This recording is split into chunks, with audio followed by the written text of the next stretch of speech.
Olá, professores! Nós hoje vamos expor a lição 2 da nossa revista que expõe ali a carta aos Colossenses, né? Um tratado cristológico. A lição 1, como a gente tinha falado na semana passada, ela foi mais um passo a passo para interpretarmos ali a epístola, principalmente para o jovem ele pegar sem nenhum tipo de conhecimento prévio e ver como que ele lê, como que ele segmenta, como que ele aplica. E, obviamente que vocês, professores, na aula passada puderam auxiliá-los melhor nessa tarefa em relação a isso. E nessa lição 2, ainda sem entrar no texto propriamente dito, né, por mais que aí o texto bíblico ele seja o versículo 1 e o versículo 2, ele é mais simbólico no sentido de nós estamos começando a carta. Mas sem entrar no texto propriamente dito, nós vamos falar o contexto daquela carta, daquela cidade, as aplicações. Ali, essa lição, professores, eu preciso fazer um parênteses aqui para vocês. Essa lição ela é um pouco mais teológica mesmo. Eu sei que na maioria das vezes a gente coloca ali pontos do texto, né? A gente vai tirando ali ideias do texto bíblico e vai aplicando elas. Nessa lição a gente tem menos aplicações porque a ideia, assim como foi a primeira, mas no sentido muito mais geral, aqui ela mais já da epístola mesmo, né? É segmentar tudo que nós vamos ver durante todo o resto da revista. Aqui nós vamos ter para quem a epístola foi escrita, nós vamos ter quem escreveu a epístola, nós vamos ter quando a epístola foi escrita e o que Colossenses, né, que é a carta, ensina. E por último, por que estudar essa carta em nossos dias? Por que eu falo que é um pouco mais teológico essa lição? Porque nós vamos ver ali pontos de grego, pontos na parte ali que nós vamos falar da autoria, o porquê alguns diziam que não era Paulo, nós vamos dar alguns contrapontos. Por quê? Porque os contrapontos que nós vamos apresentar, eles vão ser assuntos tratados durante o resto da revista. Então é importante para a gente ter esse um pouco mais de embasamento ali teológico, e nem tá tão profunda, mas ter um embasamento mais teológico nessa lição 2 para que consiga segmentar ali o caminho, né? Colocar um pouco mais de asfalto ali no caminho para a gente ir percorrendo durante toda a revista. Mas vamos ir aos poucos aqui, e aí dentro da sua sala de aula, você vai tirando pontos a qual a gente está colocando e vai você mesmo fazendo as aplicações. A gente não tem espaço suficiente na hora de escrever para fazer um conteúdo um pouco mais teológico, ao mesmo tempo colocar aplicação em tudo, porque a gente não tem, como posso dizer assim, caracteres para conseguir fazer isso. A gente tem um teto ali até onde a gente pode escrever. Mas você, ao expor essa lição 2, além de colocar todo esse contexto, colocar os nuances desse contexto, para não ser uma aula tão maçante, para não ser uma aula muito histórica, muito chata, dependendo de como for colocada para o aluno, você vai tirando alguns pontos, vai comparando atualmente, vai colocando ali algumas aplicações, principalmente quando nós formos entrando em temas ali de confronto que os estudiosos colocaram para provar que Paulo tem escrito essa carta. E assim você vai conseguindo deixar de uma forma um pouco mais palpável para os alunos esses temas a qual você vai colocar que está aqui na nossa revista. O primeiro ponto é o ponto para quem a epístola foi escrita, Colossos e os Colossenses. É um ponto legal de se entender que essa é uma cidade que ela não era muito importante antigamente. Então ela já teve no período, né, dizendo, principalmente no período quando essa carta foi escrita, ela já teve uma importância maior, porque ela tinha ali praticamente duas vias, né, duas, hoje a gente chama de rodovias, mas duas vias duas estradas muito importantes que ligavam cidades mais importantes que ela, então era automaticamente imprescindível que eles passassem por Colossos nessas caminhadas que eles tivessem, e depois, como as estradas foram desviadas, aconteceu que a cidade ficou um pouco mais isolada. Então ela não é uma cidade tão grande, ela não é uma cidade com muitas riquezas, ela não é uma cidade que apresenta ali conceitos que nós vemos em outras cidades, como Corinto, como em outras cidades como Éfeso. Então ela é uma cidade um pouco mais, não vou dizer rural, mas ela é uma cidade um pouco menos importante do que as suas vizinhas, Laodiceia, entre outras ali, que está ali naquele mesmo contexto delas. Eles tiveram ali, eles tinham a cidade porque teve uma invasão de judeus na cidade alguns anos antes, e ali eles tinham um bom número de judeus, então a gente entende que até os ataques que foram feitos, a gente falou na lição passada, vamos falar ainda um pouco mais, em relação à circuncisão, esses falsos mestres que apareciam na igreja, porque ali tinha assim um bom arcabouço judaico ali, porque essa invasão judaica um pouco anterior a essa época que nós estamos com a revista em si, escrevendo sobre ela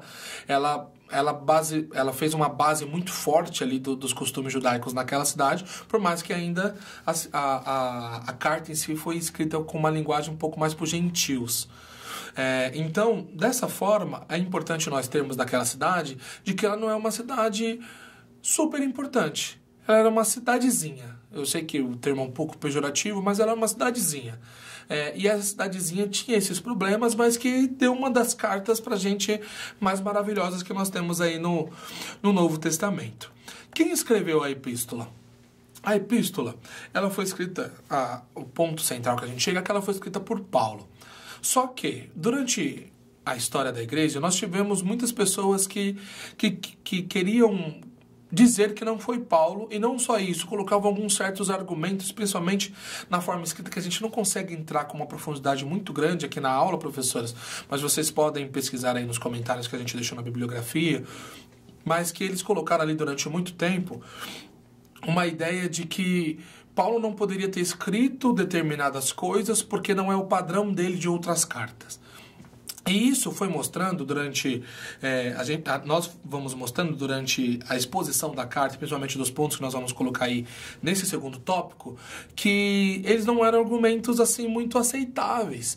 Porque o fato de uma pessoa mudar uma coisa ou outra na sua escrita, ou ter um pensamento um pouco mais fundamentado em determinados assuntos, não implica que a pessoa que escreveu há 20 anos, ou 10 anos, ou 5 anos atrás, não seja a mesma que vai escrever agora.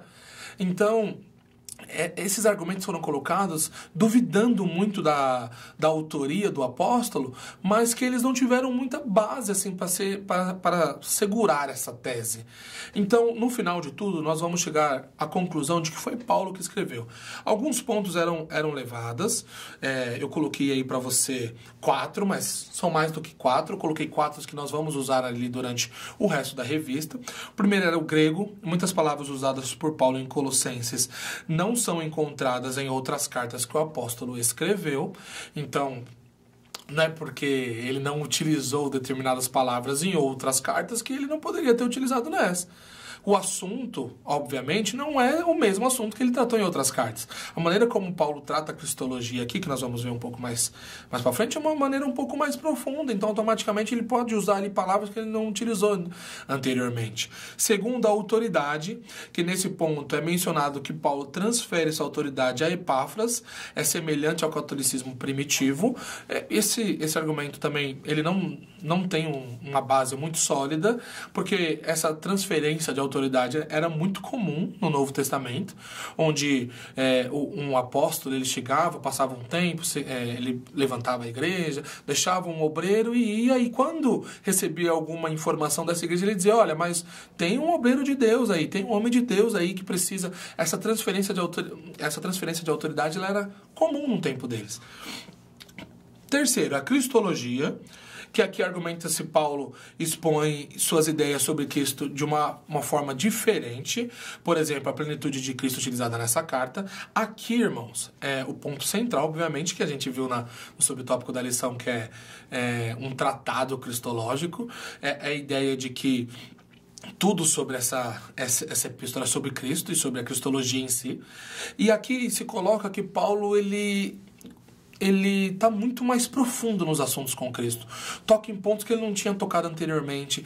Coloca-se teses ou pensamentos ali para os colossenses, né, da cidade de Colosso, que ele não tinha trabalhado com outras igrejas anteriormente, mesmo igrejas muito mais relevantes ali no sentido de cidade ou de quantidade de pessoas que ele escreveu em outros tempos.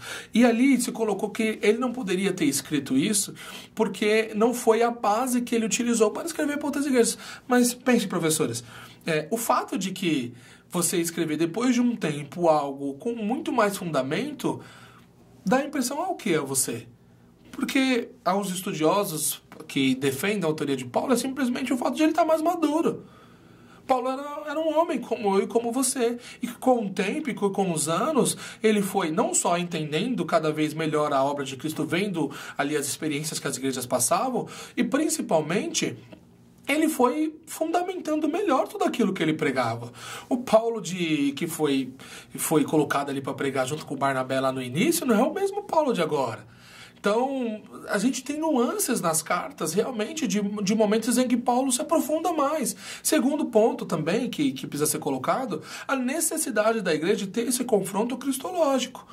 Em outras cartas, não foi necessário. Talvez em outras cartas, o principal em Corinto podia ser o processo dos irmãos, podia ser o filho se relacionando com a madrasta, poderia ser as divisões dentro da igreja. Não era cristologia. Em outras cartas tinham outros contextos, mas aqui especificamente Paulo queria sim falar sobre a soberania e a supremacia de Cristo sobre todas as coisas. Então automaticamente ele tinha que colocar ali muito mais peso, muito mais profundidade no argumento dele, para que ele conseguisse mostrar para aquela igreja que estava com aquelas vãs filosofias que a gente está dizendo antes, mostrar para aquela igreja a importância de Cristo e de tudo que ele tinha feito por ela. E sempre evocando, principalmente, a experiência dela. Olha, vocês passaram por isso. Então, ele invoca isso para a igreja, dizendo, olha, vocês experimentaram isso.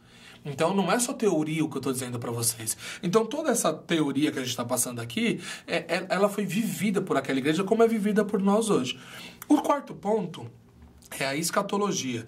Aqui tem uma certa diferença, por mais que, se vocês olharem nos materiais aí bibliográficos, a gente não consegue colocar tudo aqui como eu tinha dito, nós vamos ver em outros pontos, em outras cartas, que Paulo utiliza assim, essa linguagem que ele utilizou aqui em Colossenses, obviamente, com menor frequência, né? Mas ele utiliza. Por quê? Porque geralmente ele utiliza o que a gente chama de escatologia temporal, que é o já ou o ainda não. Então, já aconteceu, nós já somos tal coisa em Cristo, ou ainda não. Ou seja, o reino de Cristo já chegou, o reino de Cristo ainda há de chegar, ou senão ele vai utilizar principalmente que nós já somos santificados, nós já somos salvos em Cristo Jesus, mas ao mesmo tempo nós ainda não nos apresentamos como varão perfeito. Então ele fica fazendo essas comparações entre o já e o ainda não, em muitas das suas cartas. Aqui ele vai utilizar um pouco do já e ainda não, mas ele vai utilizar principalmente o do alto e terreno. Então ele não está mais num espaço temporal, e sim num espaço espacial. E aí ele vai colocando pra gente uma ideia de que isso isso que eu tô falando pra vocês é o que nós vivemos aqui na Terra, mas existe o que é esse pensamento ou isso que a gente está passando aqui no céu. Ele vai fazendo esses contrapontos entre céu e terra. Então, do alto e terreno, no sentido de sabedoria do alto, como que Cristo representa nas regiões celestiais, mas como o que ele representa aqui para nós. Então ele vai trabalhando muito mais a sua escatologia nessa dualidade sobre do alto e terreno, e não do já e do ainda não. Então, quando se colocou isso daí, os estudiosos entenderam que ele poderia não ter escrito por conta dessa mudança de linguagem. Mas, voltando aos argumentos anteriores, a única diferença é que ele identificou que essa igreja precisaria desse tipo de assunto, sendo tratada dessa forma, e não conforme ele trabalhou em outras igrejas. Então, pensar que o apóstolo tinha que se resumir ao que ele já escreveu em outras igrejas, não faz o mínimo sentido. Então, nós colocamos aí 4 pontos para vocês, obviamente que vocês podem encontrar outros, mas esses 4 pontos que nós colocamos, autoridade, cristologia, escatologia, são temas que nós vamos tratando durante as outras lições, e por isso é importante que nós segmentemos isso na cabeça dos nossos alunos para que consigamos seguir esse caminho muito mais tranquilo, porque eles vão tendo mais bases durante as lições anteriores, e assim a gente vai conseguindo construir ali um pensamento muito melhor, tá? Aí nós vamos ter aí, quando a epístola foi escrita, que aí a base, vamos dizer assim, um consenso que nós chegamos ali nos estudos é de 60 a 61 depois de Cristo. Nós temos também o que os colossenses ensinam, que geralmente, professores, se vocês pegarem aqueles comentários bíblicos grandes, comentário bíblico pentecostal, comentário bíblico NVI, você vai perceber aí nas primeiras páginas que ele geralmente coloca aquele esqueleto mostrando todos os assuntos. Aqui, como a gente não tinha caracteres para fazer isso, a gente colocamos aí então 1, 2, 3, 4 pontos, 5, 6 pontos que Paulo vai utilizar bastante durante essa carta, sendo eles Cristo, criação e poderes, igreja, evangelho, escatologia e uma vida nova. Todos esses pontos Paulo vai utilizar muito durante toda a carta e eles são meio bases para que a gente entenda todo o pensamento. Obviamente que, se a gente for ver, serve sim como uma escadinha de entendimento. Então, ali, aprender sobre Cristo, sobre a sua obra, sobre a sua criação e sobre os poderes, o contato dele com a igreja a partir disso, o evangelho que é pregado na igreja, a escatologia no sentido de, tá bom, a gente vive esse evangelho e o que há de vir, e essa vida nova que nós temos a partir do contato que nós temos com o sacrifício da ressurreição de Cristo.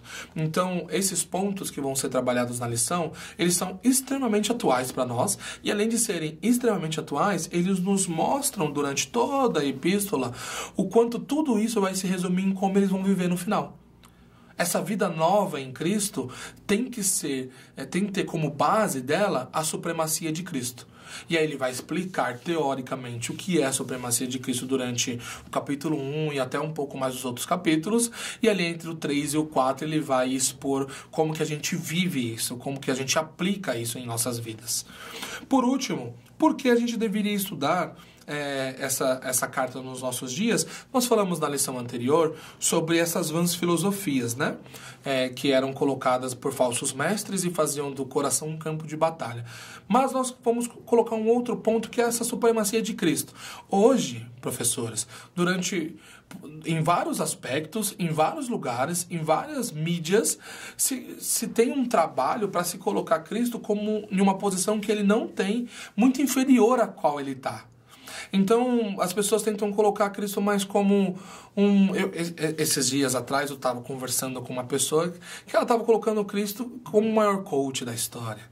Então nós temos colocado assim, as pessoas vão colocando Cristo em lugares muito subjetivos e lugares muito mais ligados ao que eles pensam sobre Jesus. Então é como se eles pegassem Jesus e colocassem dentro da caixinha que eles querem. Então para mim, eu creio que esse mundo precisa de amor, então Jesus para eles vai ser amor.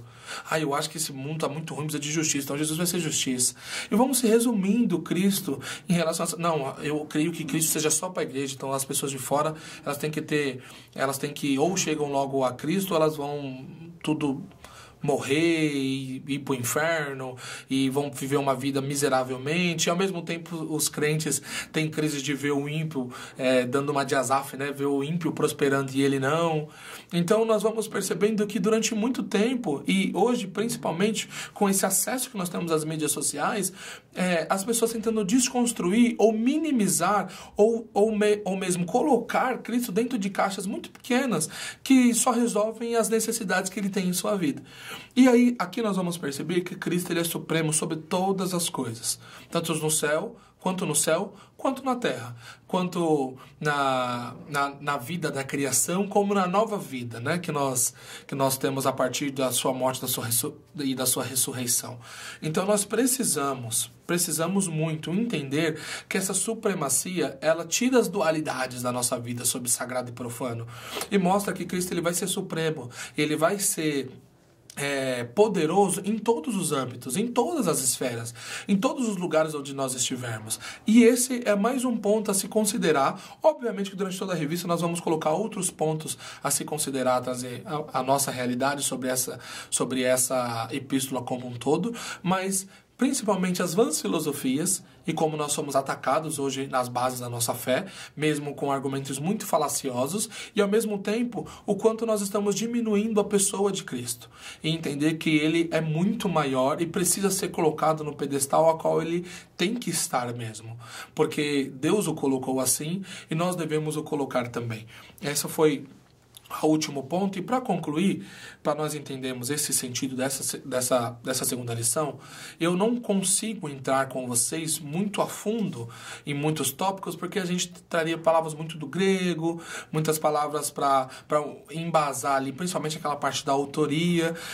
É o que eu falei no início da aula, professores. Cabe a vocês trazer alguns pontos ali que vão deixando essa aula um pouco menos maçante para que eles consigam entender a importância desses nuances teológicos que comprovam e que vão ser base, né? Que comprovam a autoria de Paulo, mas que também vão ser base durante toda a revista que nós vamos tratar. Então, é importante para os alunos entenderem que esses temas, eles são recorrentes na carta e que eles são importantes, que eles, desde a segunda lição, comecem a internalizá-los, fazendo revisões ativas ali na mente deles, entendendo de que eles precisam estar sempre revisitando esses temas, porque eles são basilares para o resto da epístola ali, a qual eles estão estudando durante todo o trimestre. Ok, professor? Então agradeço você por estar assistindo esse vídeo. Espero que você tenha uma ótima aula. Consulte os materiais que nós colocamos aí na bibliografia e assim você vai conseguir ter muito mais base ainda, além de utilizar esse subsídio para dar uma boa aula para os seus alunos. Deus abençoe vocês.